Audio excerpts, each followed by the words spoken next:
Oh, hey guys, TrekWorks here with you. I'm just sitting here watching a video of my old buddy Model Man Tom doing a review on the Enterprise D in molded and clear from round 2 models. Tom's a great guy. I love the guy. He sends me lots of cool stuff. And this video is actually really cool because he uses the word ovoid in a constructive sentence in this one. So it's worth watching the video just to see that. But Tom, you're a great guy. I appreciate all the cool stuff you send me. This is the plan that I had going on here. I was going to do this Enterprise, my old version of the kit, which I've had, like I said, for 26 years, going on 26 years now. And I just decided I didn't want to take the old girl out of mothballs, so I stopped by today and picked up this new kit that's molded and clear, just like the one Tom's doing the review on here. I won't go into all the details. He's already done a fine job of that. But what we have here is this new kit, and I'm going to do the paint and scrape method on this to try to do the windows. And I found out, I was looking at some of the comments that you guys were leaving when I mentioned I was going to do this kit, and I was asking myself, trench, what is trench? Okay, well, trench, you guys were talking about this area right here. I hadn't realized in like I said, 25, 26 years of having that model that this was molded in one piece and that there was no cover that went over this like the usual Star Trek ships. So yeah, there's a problem there. If you're going to run wires for power and light it up to the nacelle, you've got nowhere to hide it. So sure enough, you guys mentioned there's this trench kit available.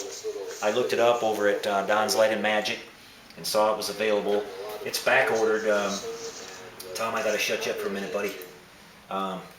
It's back ordered, so that's my usual status quo and a lot of things I'm looking for, but that's okay. It says it'll be available around June or so. So hopefully I won't even be to that point by then. It's going to take me a good 2, 3, 4 weeks to build this one up at least, maybe more. And the plan is to start out and do really intense bright lighting inside of this because I'm going to be building this one up blind. My normal method of doing a model like this is, you guys have seen me do it, drill the holes out first, put some lighting in there, do some testing and see if it's all lighting even, and then start doing the assembly painting and fill in the windows at the end. But on this one, I won't have any guide for where my windows are, how they're going to look, so I'm just going to have to go overboard on making sure the whole entire inside of this is very, very bright anywhere I'm going to light it. And that way I'm sure that no matter where I cut or do things here on the outside, it's going to look nice and even. One of the things that I did learn with working on clear things on a smaller scale was if you want it to light up nice, you have to sand the inside of it. I built several, I guess they're 1/537 scale refit Enterprise, the sister model to the Reliant that I just did. Where trying to light up the bottom half of the sensor array, or even up on the bridge, the clear plastic part they used to give you that came inside that, just sticking an LED on there, it just didn't light it up. It didn't look very even. It tended to blare on one end and look almost non-existent on the other side. And I just started messing around, goofing off, and I found out that sanding it made it look a lot more bright and nice and even. So I'll be doing that same thing on this. I'm going to sand the entire inside surface of the model with 600 grit sandpaper. And what that does is those really fine scratches that you're putting in it will make the light actually attract to it. And also when you look at the lighting when I'm done with it, it's going to be more of an opaque lighting where it's just going to be all blurred out. It'll light nice, but you won't be able to look into it and see a bulb floating there in the background. It's just going to be a nice white appearance. So it'll look just like nice even lighting all the way through it. One of the things that Tom mentioned on his video review there too is that this clear kit seems to be coated extra thick with the mold release agent. I can feel it on this model. It's very almost oily, and it even has a slight odor to it. And so the thing about this is you want to wash this model down really good. It even mentions it in the instructions because it's going to stick in all these little nooks and crannies. When you wash this, you want to make sure you do it. I like to use Dawn dishwashing detergent. It cuts oil and it cuts silicone as well. So pretty much no matter what they used on this, it's going to take it off of there and leave it nice and squeaky clean. And I mean, completely submerge the parts and use a nice soft rag, and maybe even do it 2 or 3 times, dry it with a paper towel, clean paper towel each time. And because that stuff is going to hang in all these little, this thing has a lot of etched in areas and little nooks and crannies that stuff is going to stick in there, and it's going to make a nightmare for you when you try to paint it and try to pull your tape and things like that. I know I harp on that a lot, but I hate to see paint jobs ruined when you pull your tape off and pull your paint with it.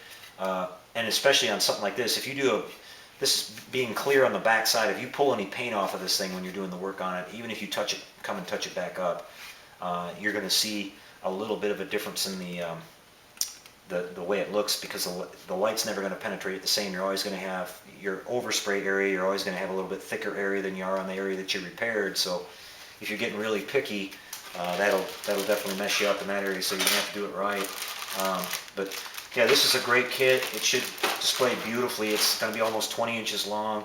And like I said, I'm hoping that these decals don't overburden the model too much. I think they turned out just right on the Reliant.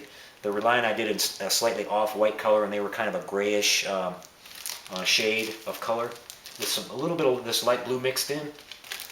And they laid down on there perfect. I mean, once I applied all the sealers, which you tend to lose a little bit of, you get a slight color change using the Tester's Dull Coat or even the decal sealer that I use that's supposed to be completely clear when it dries. You got to take all that into account when you're trying to shade something too, that it will darken up a little bit with different applications and things, if ever so slightly, but it actually helps to kind of make these blend in. And then, like I said, I hope they kind of lay in there nicely and don't attack the shit to where it looks like a giant billboard coming down the pike. So anyway, that's about it. This should be a lot of fun, and I hope you guys will enjoy this one.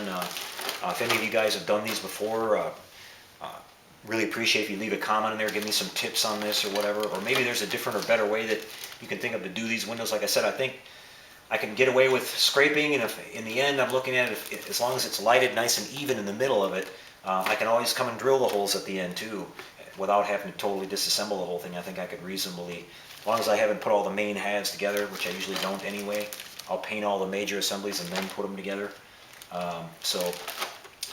I should be able to get away with drilling windows at the end if I have to do it that way. So anyway, this is going to be a lot of fun, and again, thanks to all you guys for all the info. I love to see the builds that you guys do, the videos you guys post. It's a lot of fun for me to see the hobby spreading around like that and other people's work, and looking forward to it. So until I see you next time, everybody, enjoy the hobby and happy modeling, everyone.